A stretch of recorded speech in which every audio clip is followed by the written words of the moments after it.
भगवान श्री कृष्ण जब माता देवकी और पिता वसुदेव को कंस के चंगुल से छुड़ाने गए तब उनकी उम्र 14 वर्ष थी।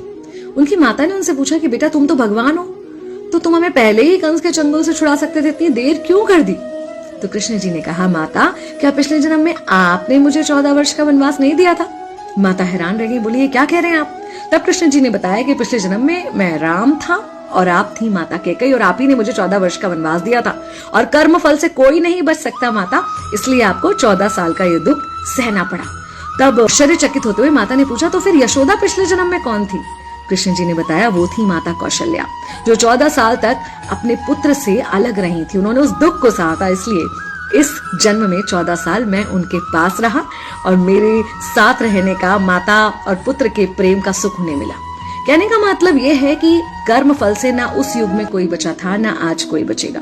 खुद भगवान भी कर्म फल से नहीं बच सकते, इसलिए अपने हर एक कर्म को बहुत सोच समझ कर कीजिए, क्योंकि जिसके भी खिलाफ आप कुछ गलत कर रहे हैं उससे आपकी शत्रुता कुछ समय या शायद एक जन्म की है, लेकिन उसके साथ कुछ गलत करके आप अपने कई जन्म बिगाड़ सकते हैं।